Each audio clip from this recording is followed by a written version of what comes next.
All right, guys. So in this sum, we have triangle ABC.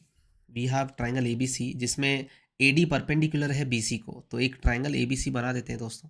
ये triangle ABC है हमारा, triangle ABC. इसमें जो AD है वो परपेंडिकुलर है दोस्तों. AD परपेंडिकुलर बनाया गया है BC पे. और क्वेश्चन में ये दिया हुआ है, क्वेश्चन में क्या दिया हुआ है कि BD square AD square is BD into CD. वैसे तो this should strike something in your head, ये हमेशा ही होता है. AD square is equal to BD into CD. ये तब होता है जब राइट एंगल ट्राइंगल में हाइपोटेन्यूज से परपेंडिकुलर आया हो. ठीक है, but anyways I don't want to mention it here, don't want to confuse you. Show that angle BAC is 90. हमें प्रूव करना है कि एंगल BAC मतलब ये एंगल A जो है, मुझे किसी तरह से एंगल A को 90 प्रूव करना है. तो चलो चालू करते हैं. क्वेश्चन में क्या दिया पहले उसको देखते हैं. क्वेश्चन में दिया है AD स्क्वायर मतलब AD square is equals to BD into CD दिया है. तो क्या मैं AD स्क्वायर को AD इंटू AD लिख देता हूँ और equals to BD into CD करता हूँ. अब AD के नीचे BD या CD जो लेके आना लेके आओ. ठीक है, CD लेके आता हूँ और BD के नीचे AD चला जाएगा. ठीक है, अब इनको ध्यान से देखो. मुझे क्या मिला, AD, राइट, इस ट्राइंगल का AD और इस ट्राइंगल के CD के साथ रेशो बना रहा है. और अगेन BD, इस ट्राइंगल का BD, ठीक है, इस ट्राइंगल का BD उस ट्राइंगल के AD के साथ रेशो बना रहे हैं और इनका रेशो इक्वल है. तो दोस्तों डोंट यू थिंक कि यहाँ पे अगेन SAS टेस्ट यूज़ होगी ट्राइंगल्स को सिमिलर करने के लिए. मुझे ना इन दोनों ट्राइंगल्स को सिमिलर प्रूफ करना है. इसको लेफ्ट वाले को, ठीक है, राइट वाले से सिमिलर करना है. इन दोनों ट्राइंगल्स को सिमिलर करना है. सिमिलर करने के लिए दो रीज़न चाहिए होते हैं. पहला रीज़न मुझे दिख रहा है, पहला रीज़न सबको पता है कि देखो यहाँ पे जो एंगल D है, लेफ्ट वाले ट्राइंगल में जो एंगल D है ये 90 डिग्री है, राइट. और यहाँ पे भी दोस्तों एंगल D जो है वो 90 डिग्री है, करेक्ट. तो हम लिखते थे in triangle ABD and triangle ADC, ये दोनों ट्राइंगल में मुझे पहला रीज़न तो दिख रहा है कि angle ADB is equals to angle ADC क्योंकि ईच 90 है. ठीक है, और दूसरा एंगल तो इक्वल करने से रहा, वो तो पॉसिबल नहीं है क्योंकि क्वेश्चन में कुछ और दिया है. सॉरी, क्वेश्चन में हमें ये दिया हुआ है, राइट. तो इसकी बातें करते हैं. ये जो दिया हुआ है ये एज इट इज़ काम आ गया दोस्तों. ये देखो, ये कह रहा है कि इन दोनों ट्राइंगल्स की साइड्स प्रपोर्शन में है. तो जब दो साइड्स प्रपोर्शन में है और इंक्लूडेड एंगल इक्वल है तो ट्राइंगल्स तो सिमिलर हो ही गए. तो अब मैं कह सकता हूँ क्योंकि AD अपॉन CD इक्वल है BD अपॉन AD के. थोड़ा ध्यान से देखना, देखो मैं दिखा रहा हूँ आप लोगों को डायग्राम में. AD का रेशो CD के साथ एंड BD का रेशो AD के साथ. ठीक है, तो ये जो ट्राइंगल बना है और ये जो ट्राइंगल है, इनके साइड्स ऑलरेडी प्रपोर्शन में है और इनका इंक्लूडेड एंगल मैंने ऑलरेडी इक्वल करा हुआ है. तो दोस्तों ये दोनों ट्राइंगल सिमिलर हो गए. ट्राइंगल ABD सिमिलर है पक्का किसको, D का करस्पॉन्डिंग टू D होने वाला है. अब यहाँ पे D और D दिख रहा है तो यहाँ पे A और C आना चाहिए. तो A का करस्पॉन्डिंग C होना चाहिए. तो यहाँ पे C आ गया और A आएगा, फिर CAD बाय AA टेस्ट. चलो ये दोनों ट्राइंगल्स सिमिलर हो गए.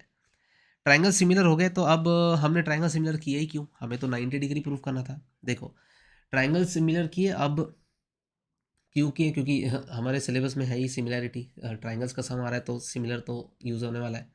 तो इन दोनों को मैंने सिमिलर कर लिया. अब क्योंकि ये दोनों ट्राइंगल सिमिलर हैं तो इनके करस्पॉन्डिंग एंगल्स को इक्वल बोला जा सकता है. ठीक है, तो मैं एंगल्स को इक्वल बोल रहा हूँ. कौन सी एंगल्स को इक्वल बोल रहा हूँ, ध्यान देना, कोई भी एंगल को इक्वल बोल सकते हो आप लोग. तो मैं क्या कह सकता हूँ, इस ट्राइंगल का जो एंगल B होगा, ये B एंगल, ठीक है, ये एंगल B जो है वो किसके इक्वल होगा बताओ. ये जो एंगल B होगा वो किसके इक्वल होगा, एंगल B जो है वो इक्वल होगा A के, राइट, उस ट्राइंगल के एंगल A से. देखो करस्पॉन्डिंग एंगल से, तो ये दोनों एंगल्स इक्वल है, right. I can say that I can say that angle ABD is equals to angle angle CAD. I can say corresponding parts of similar triangles, right? So corresponding angles, I could say corresponding angles of similar triangles. Similar triangles है तो angles तो equal होंगे, triangles similar है मतलब angles equal होंगे ही, right? तो ये दोनों angles equal है, ठीक है। इनको मैं x assume कर लेता हूँ, चलो ठीक है, इनको मैं x assume कर लेता हूँ। तो या तो ठीक है, रहने दो, इनको रख दिया। और भी मैं कह सकता हूँ, और भी मैं एक चीज़ कह सकता हूँ कि ये जो एंगल होगा, ये जो हमारा और एक एंगल को पकड़ता है, यहाँ का A यहाँ के C से बराबर होगा। तो इधर का जो एंगल A है दोस्तों, ये वाला एंगल, इधर का जो एंगल A है, ये वाला एंगल, इस एंगल इस ट्राइंगल के एंगल C से इक्वल होगा, राइट? क्योंकि ट्राइंगल्स सिमिलर हैं तो एंगल्स इक्वल होंगे ही। तो I can write angle A वाला, मतलब एंगल BAD इक्वल होगा किससे? DCA के। अगेन सेम रीज़न, CAST, क्योंकि ट्राइंगल्स सिमिलर है तो एंगल्स इक्वल होंगे ही। तो अब अगर क्योंकि दोनों ट्राइंगल्स में हम लोगों ने एंगल्स को इक्वल कर दिया है, ये दोनों जो मैंने करा हुआ है इसको ध्यान से देखिए, इक्वेशन 1 और इक्वेशन 2 बोलता हूँ इसको। अब हमें इसको 90 प्रूफ करना है, इसको हमें 90 प्रूफ करना है। तो चलो करते हैं। हम क्या करेंगे, बड़े ट्राइंगल को उठाएंगे और इसमें एंगल सम प्रॉपर्टी लगा देंगे। हम इसमें एंगल सम प्रॉपर्टी लगा देते हैं, चलो लगा देते हैं। हम करेंगे in triangle ABC angle B, मतलब एंगल ये B वाला एंगल, या एंगल A की बात करें, angle BAC plus angle ABC plus angle ACB, ये सब मिला के 180 होगा, राइट? 180 होगा, मतलब एंगल सम प्रॉपर्टी लगा, sum of all angles, all interior angles of a triangle is 180। अब एंगल BAC तो मुझे 90 प्रूफ करना है, इसको रहने दो। क्या मैं ABC को, ये जो हमारी एंगल B है ABC, क्या मैं इसको ये वाली लिख सकता हूँ? देखो, ये जो हमारी ABD एंगल थी ये वाली, उसको हम ये लिख सकते हैं, राइट? तो मैं इसकी जगह पे इक्वेशन 1 में जो मैंने CAD लिखा है वो लिख देता हूँ, तो इसकी जगह पे CAD लिख दिया।